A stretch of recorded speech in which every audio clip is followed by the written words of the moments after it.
Pati hayop pinagsisilbihan ng pulis sa Ohio, USA. Nang tumatawid ang isang bibe, heto, pati si mamang pulis, hininto pati mobil niya. Bumaba pa siya at nag-traffic para masiguradong makatawid ang bibe kesa maging Peking duck. Pusa naman ang tinututukan sa New Mexico. Sobrang taba na kasi nitong si Meow. Ang bigat niya, nasa 39 pounds o mahigit 17 kilo na. Kaya si Meow, pinapag-diet na. Aba, parang yung cartoon character na si Garfield, overweight. Kung yung pusa timbang ang problema, itong mga estudyante sa Poland, iba ang problema. Gusto kasi nilang iuwi ang Guinness record sa pinakamaraming tao na nagkasya sa isang bus. 6 na kulang ang karaniwang kasya sa isang bus.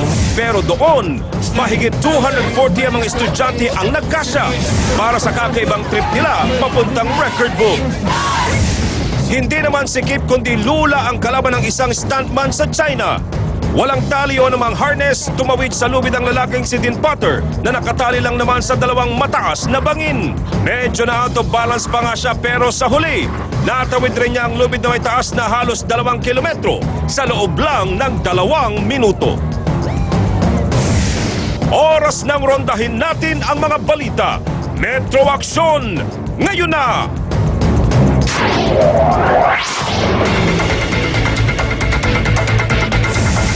Ito ang malalapit na eksena sa Metro Action ngayon.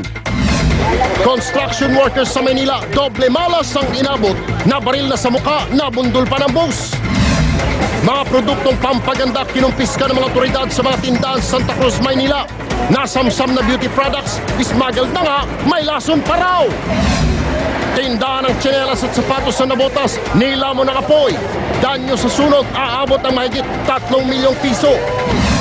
At mga katutubong badyaw na dating palaboy at namamalimos, cultural performance nangyari. Isa pong construction worker ang malas at abot-abot ang kamalasan na inabot. Matapos pong mabaril sa mukha ng isang security guard, ay nabundol pa ng boss. Ayun, patay. Pero bago ho yan, simulan natin ang aksyon ngayong linggo sa isang drugstore sa Maynila na nilusob ng mga otoridad. Ang mga ibinibenta kasi roon, mga pampaganda, disgrasya pala ang dala. Yan ang report ni Edison Reyes. Kasi may mga bawal kayo dyan nakatinda. 3 kahon ng beauty products ang nasa kote ng Food and Drug Administration at lokal na pamahalaan mula sa isang Chinese drugstore sa Santa Cruz, Maynila. Galing Taiwan at China ang mga produkto na hindi hinalang patagong ipinasok sa bansa. Ayon sa FDA, may mercury ang mga produktong patok sa merkado dahil sa murang halaga kapalit ng instant ganda. Pero ang hindi alam ng mga parokyano, disgrasya ang dala ng mga ito. Possible yan, cease and desist order from operating. Bago pa lang po kasi ako, sir, kaya hindi ko po alam. Ngayon po, itetest natin yung night. Sinuri ng Eco Waste Coalition ang mga nakuhang pampaganda. Sa 12 beauty products, 10 ang positibo sa mercury. Ang whitening night cream na ito galing Taiwan, umabot sa 31,400 parts per million ang mercury content. Sobrang taas kumpara sa regulatory limit na 1 ppm kada produkto. Alam natin ang mercury ay neurotoxic na tinatake yung brain. So ganun din yun. Pati yung kidney natin long term.